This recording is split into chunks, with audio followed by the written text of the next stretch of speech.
My way into caregiving was kind of rough. It was me and my wife. We were on our way to Newport Beach. I had a big Range Rover. We drove up onto the 405. Oh, 1 year, baby.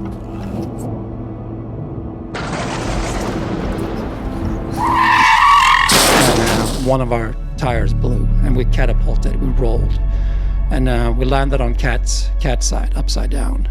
And Kat broke her neck instantly. She didn't think she did because she thought she broke her arms. I didn't know I had a broken neck, but there was piss and blood everywhere, shattered glass.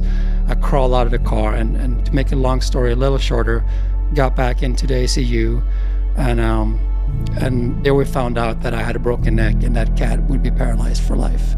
So that's where my caregiving story starts. We spent quite some time in the ACU, and then we spent 3 to 4 months at the VA here in Long Beach. Fantastic people, and then we were sent home.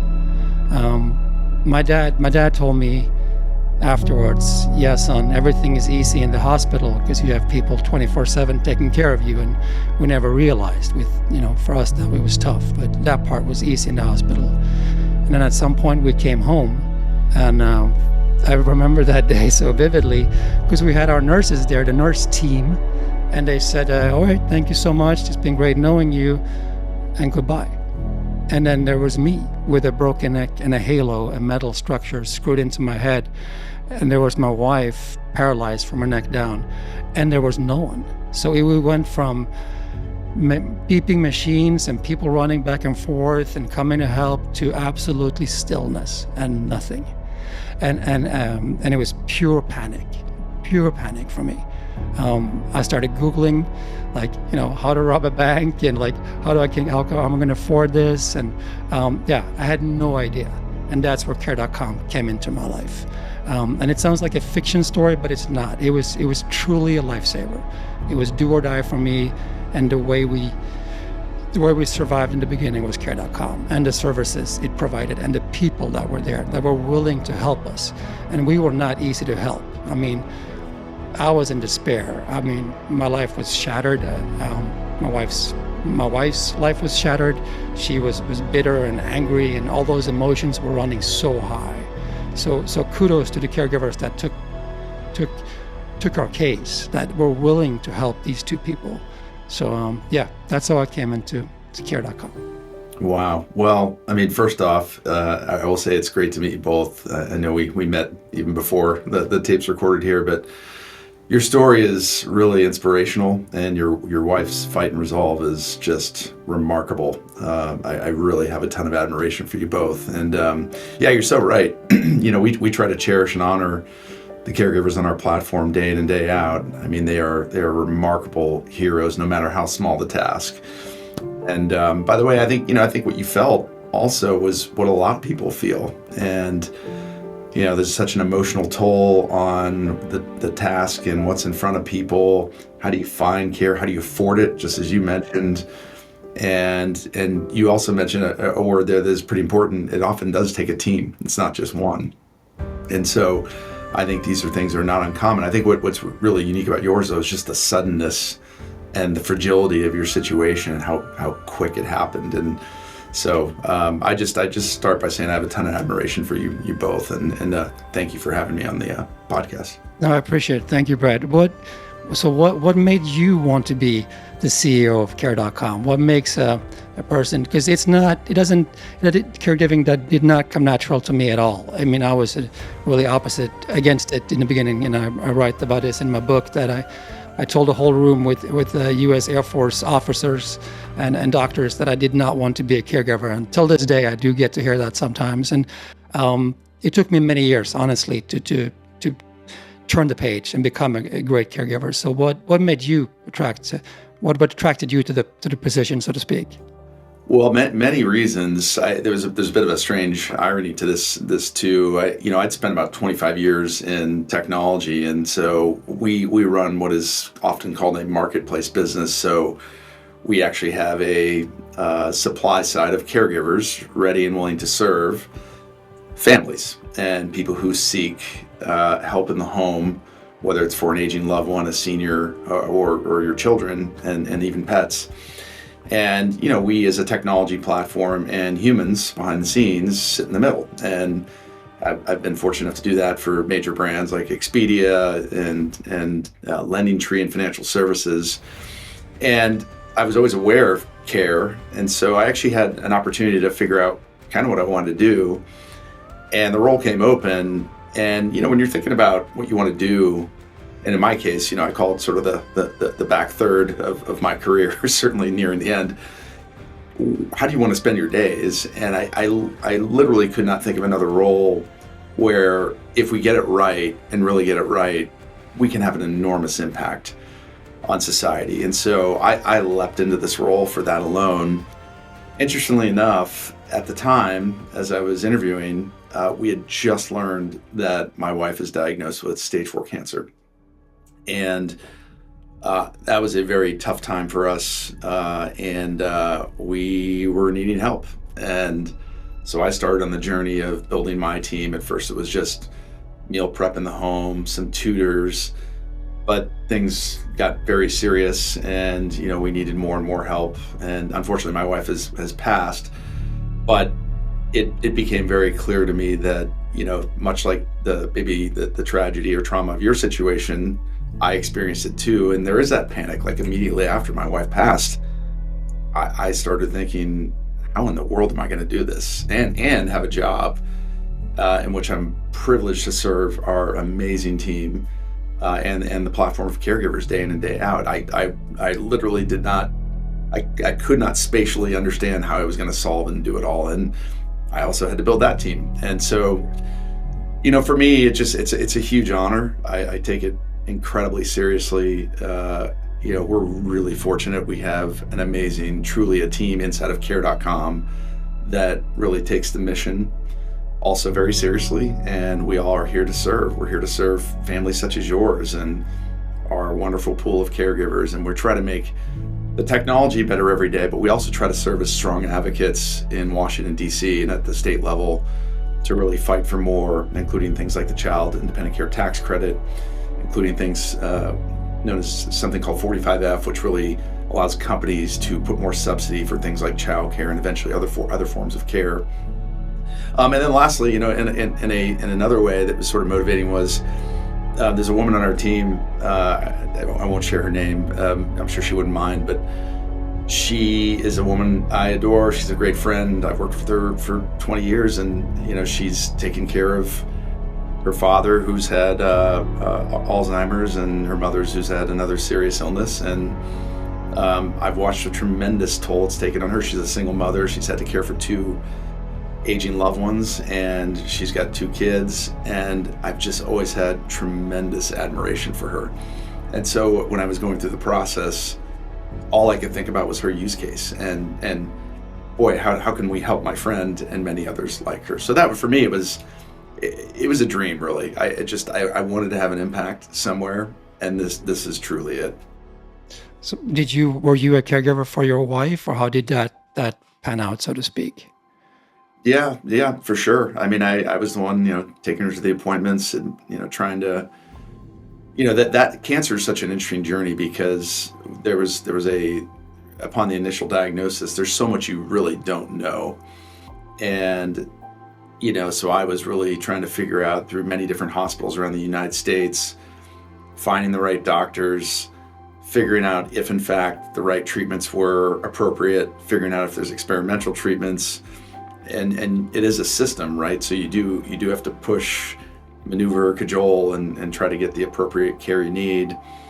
And then, particularly as things unfortunately worsened, that's where I have to play a bigger role in the home, and we have to make sure that our children are getting the appropriate care. And Pavel, I'm sure it's the saying "it takes a village" really is accurate. I mean, I'm incredibly fortunate. I know you have roots in the South Bay, Los Angeles, California community. I was in Manhattan Beach, and that community, I'm forever indebted to the wonderful people that I'm fortunate enough to call friends and loved ones there. I mean, I could not have done it without their love and support. So yeah, but it's we all take on that role. I mean, at some point, you're going to play the part. Right. For me, it wasn't. Thank you for sharing, Brad. That's tough. I know Sarah had a similar experience, and I'll let her speak shortly. But for me, it was a little bit different in the sense that my family at the time wouldn't support me, and my wife's family is from Belize, and they just didn't have the means to come over and support. So we were, due to circumstances, alone. And then Care.com and other caregiving agencies became sort of our family, to be honest. And I know caregivers are not supposed to be that attached, but they do get that attached. They absolutely do. Yes. So because for us, it was literal life and death, as for you. And it's hard to be, empathy. Most caregivers are high in their empathy level, and with that brings attachment. So that's right. Yeah. And then they're often, as you know, they're really taxed. They're underappreciated. They don't enjoy many of the same benefits that other workers do, and so it's a focus and mission of ours. How do we help create that formula for them to make sure that they are maximizing the hours that they want to work? How are they trying to maximize the wages? But we also have to help families keep the cost down as well. So it's sorry for interrupting, but speaking about money, and people never want to speak about this, and it's so important that, the money is so important to get care, and Care.com really does provide that. They provide an opportunity for people to get caregivers. I mean, if you go to one of the other private agencies that are more of like an agency type style business, you just can't afford it. Like, there's just no way. It's just hundreds of thousands of dollars. And even though you're CEO of Care.com, you would have probably trouble affording it. So Care.com provides affordable caregiving. So, it helps. I think. Listen. I think this is a challenge around certainly the United States and even around the globe. But we really take that portion of it very seriously, and it is a tough equation to solve. And so I think the way we look at it is, the platform can really help you find the right care you need for your budget. And so we find all ranges of quality care. So that's one aspect. I think the other aspect is what we mentioned. I think there is traction at the government level. I think government is starting to realize that this can be seen as a bit of a form of infrastructure. And, while the child care tax credit or the child independent care tax credit, which are two separate things, the administration did acknowledge that in the most recent one, Big Beautiful Bill, those have been raised. We think we can do more and work with them to actually raise it. But I think the trend that's really interesting is we find that companies are valuing this as a form of benefit for their employees, and they're willing to help subsidize this for families. And the reason they're willing to do that is because they find that their employees are happier, they're more engaged, they're thriving, they have a little bit better well-being. And I think they're just recognizing that as life and work continue to merge, that they can play a role, and it actually is good business for them. So we're thrilled to help them serve in that capacity. And then, in other small ways, we're trying to find innovation. So you mentioned placement agencies, and we don't necessarily work with them on the platform, but we did most recently launch something called the Senior Care Advisor, which is a new product for us. You can get the service for 90 days. We have a master's level social worker who will take you through everything you can imagine in the very detailed and difficult time of a plan for what is the right facility. Do I in fact need a team, or do I need one person? How do we have the conversations on this clearly transformative time, and how do we emotionally go through the process? And so that has been we've had that in our enterprise business. We're now offering it on the Care.com platform for any individual consumer who chooses to come direct. And we're already getting great feedback for it. But it's because of the reasons you said. People are looking for alternative options that are less expensive, and they didn't even know that they could get someone with a master's level degree who's trained to go through these experiences with you that are really, really helpful. Yeah, no, I love that, because what are you to do if you can't afford the, I don't even know what to call them. I'm not going to say premium, but if you can't afford a $1 million agency, what are you going to do? And if you're not living in a huge family, like tons of people here in Southern California are from Latin heritage, and they do have big families. But if you're not, then what are you going to do? You're left with so few options. So, and back in Sweden, where I'm from, it's sort of sad, to be honest. We're very techie back there, and very high income level, high education level, socioeconomic status. But when we get older, we usually place our elders in a nursing home and say bye-bye, and we don't visit them. And that's sad. And that's not a good solution either. It's paid for by the government, but it's just not a very humane way of doing it either. So I think I think people are living more active, healthier lives, and they prefer to age in home and be around already the community in which they've developed relationships and connections. So yeah, that's interesting. I was not aware of that. Right. Yeah. I haven't even. It took me a while. I just had to grow old to reflect on it, Brad. But now that I'm a little older, I reflected on it. It's like, wow, that's sad. That's not the right way either. So, Sarah, you have anything to add on? I do. First, Brad, thank you for sharing your story, and our heart goes out to you and your family. That's not easy to lose your partner, your loved one, your wife, the mother of your children, and your children having to navigate life without their mother. That's not easy. I grew up without my biological father. He was killed in prison, unfortunately, and I have a brother who passed away due to a brain tumor. He was 19 years old. He had diffuse intrinsic pontine glioma, and I was 13 when he passed away. And I believe people who experience DIPG, they have, I think, up to 2 years to live. And he graduated high school, and he was really excited about college. He was great at mathematics, and his whole life changed. And I was able to visit him a couple times at the Children's Hospital of Los Angeles, and I remember his speech slurred when I first seen him at the hospital, but he was very positive. And months later, his hair started falling out, and he gained weight, and he gained stretch marks, and his eyes got puffier, and he became disabled. And he had caretakers as well, and his family took care of him, and he went through a lot, but he always stayed positive. He never complained. Even some of the people who didn't show up for him, who should have, family. That was such an eye-opener for me. And it taught me a lot about community.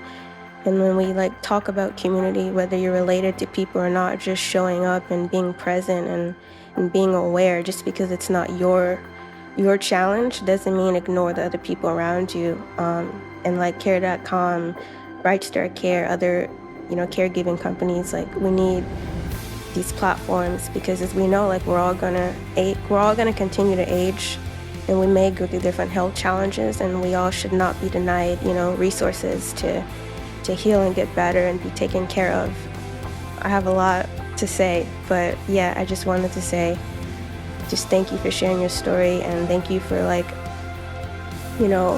paving the way for your company as well, because you are someone who's experienced that, and you can speak to it, and you know how to lead a company, and how important it is to have the right people a part of your team who care, whether they may have a loved one who's experiencing certain things or not, just people who are hey, I'm here for the betterment of society, for the betterment of all communities. I want to help heal society and make sure no one's left behind, So. Wow, that's very powerful. Thank you for sharing your story too, Sierra. That's something. I'm sure your family's been through quite a bit in that process, but thank you. It's.